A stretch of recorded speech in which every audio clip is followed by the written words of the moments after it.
our channel, Everything with the Landors. Thank you for visiting our channel again. Don't forget to subscribe, like, comment, just give us feedback on how the videos are going.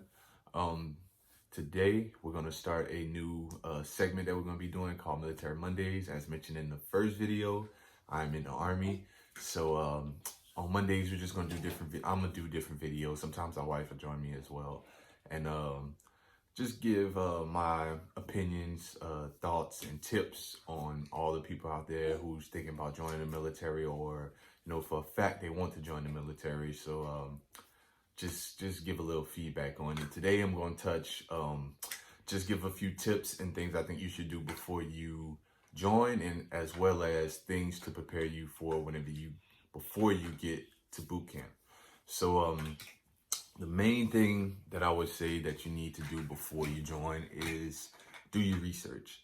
Army recruiter, and I'm gonna speak mostly Army because I'm Army. I don't know, I know the military kind of works together as a whole, but I'm gonna speak Army because there's different factions in each different branch.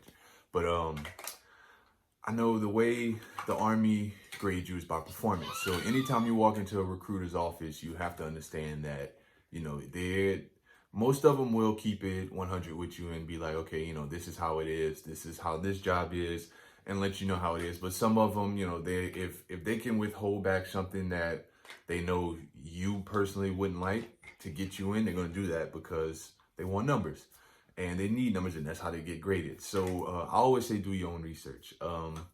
Recruiter is going to say, hey, this is the job you're going to be doing. But when you leave his office, you need to go on the website. I mean, you can Google any job within the Army because there's a bunch of them, and see exactly what you'll be doing, the skill set it'll take, and what you'll learn from it. Because that's what's most important. Because that goes to my next thing of, I suggest that you pick a job that will correlate to the civilian sector of life. Because regardless how you look at it, the Army is a next step. Regardless if you do the 20-year career, 30-year career, or if you just do 4 years, it's the next step in something within your life. So if you feel like you want to work on computers, go in as commo, be a 25 series, and get those technical certifications, do all that. So when if you get out, I got friends who got out and they make big money doing that. If you want to be a cop, be an MP. Learn the ins and outs of how to be a cop. If you just want to be infantry, then go be infantry.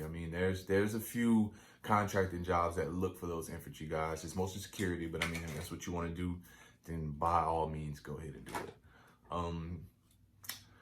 As far as before you ship out, I would say one thing you should do is get all your business affairs in orders. As far as making sure you might want to pay ahead on bills, making sure your license and stuff not expired. Because I went to basic and my license expired like the next month that I shipped out. So I think I was done with initial entry training around April, and my license had been expired since November. So I suggest, if you know that is coming up, sometimes if you bring your orders into the DMV and like, hey, I'm shipping out, my license expires here, I'm gonna be at basic training all this time, can I go ahead and do that now? They'll let you go ahead and do that early. If you pay a phone bill and you want to kind of turn that off until you're done, go ahead and call. Like I said, you can use, and that's a good thing, is before you ship out, you'll get some type of orders from your from the MEPS, or you can get it from your recruiter, and you can use that to do a lot of things that won't set you back while you're in basic training. Because depending on your AIT, you can be in basic or initial entry training is what they call it. It's basic and your AIT. You could be in that from anywhere from, I was in it from November, December, January, February, April, and I got March, April, and then I finished late April. So I was there for about 7 months. If you don't have anything in place to take care of your bills and stuff, then I suggest you go ahead and take care of that, because that'll help in the long run. You could turn off your phone for so many months, and then as soon as you get out of that, because you're not gonna have it in basic, so there's kind of no point in paying for those 3-4 months because, I mean, you won't be able to use it. It's another thing. We mentioned that in the first video. I mean, just coming into the Army or just coming into the military period, it's not like, hey, you ship out on 31st. Yes, your pay starts then, but you may not get paid until like a month and a half down the road. Like, you gotta understand how many people come into the military each day and how much payroll that is. So, I mean, there were people who almost didn't get paid the whole time in basic just because they had problems and we were training. So they was only sending a few people at a time to finance to get things fixed. I mean, the people in finance are human too. Sometimes they'll punch in the wrong number on your account number and they're sending your checks to somewhere else. Sometimes you probably wrote it in scribble and they don't even know how to read that. So they just guessed and it's going somewhere else. So, and then sometimes it's like, hey, I'm married. I'm supposed to be getting these entitlements and I'm just getting my base pay. I mean, it happens. So just make sure you have your affairs in order because that's going to be one of the biggest things. Another thing is if you want to train for it, my suggestion is you look at videos. If you Google or go on YouTube and just look at basic training videos, like there's a bunch of basic training videos so that you're not going and you're surprised by anything physical that you're doing. I mean, obstacle courses, PT test, which is changing actually, but they have a video on that too. The new standard, it's deadlifts, ball throw, T push-ups, which is a different type of push-up. I mean, it's basically the same push-ups. It's a sprint drag carry, which is just a shuttle run. It is leg tucks and a 2-mile run. So, but they have videos on that. You can look at that.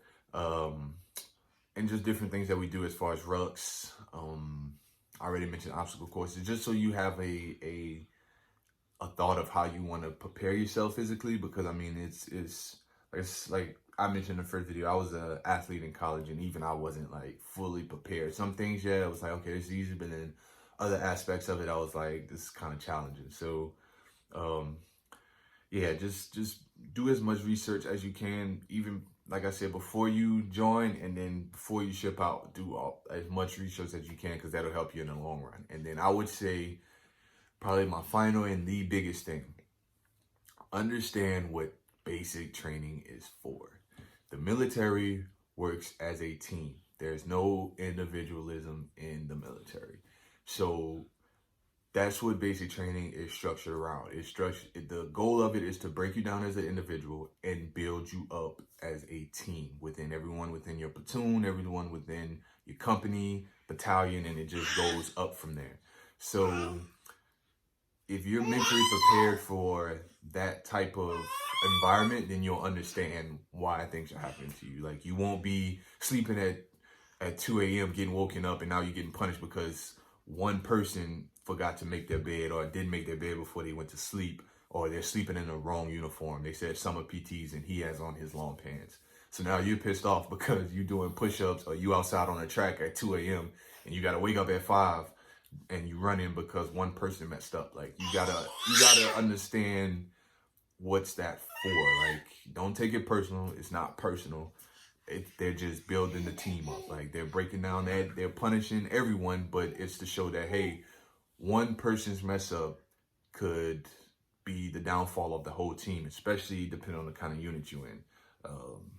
That's big as far as infantry or just as far as combat units, because when it comes to military, those are the ones, everyone, makes their sacrifices, but the combat units are the ones on the front lines, and they know that, they need everyone to be their shot group to be tight, because if not, one person falls off, that can be the downfall of the whole team, the whole platoon, and that affects, as I said, company, battalion, brigade on up.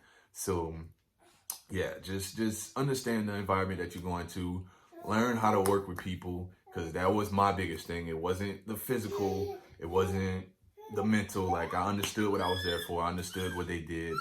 It was just learning how to work with other people. And it's not that I was bad at working with other people. You just have, the Army brings people from all, you hear my daughter in the back, but the Army brings people from all different type of walks of life together. So you have to understand how to talk to and motivate different people who come from different backgrounds than you, who probably never experienced things you've experienced, and you've never experienced the things they've experienced. So you just have to understand how to talk to people and how to press people's buttons to get them to do what's best for the team. I mean, I that was probably the biggest thing with me, was just understanding not everyone operates how I operate, or not everyone operates how, you know, someone my age from Louisiana or from the area I'm from operates. So yeah, I mean, that's about it as far as tips, man. Of course, it's little small, minute things that I could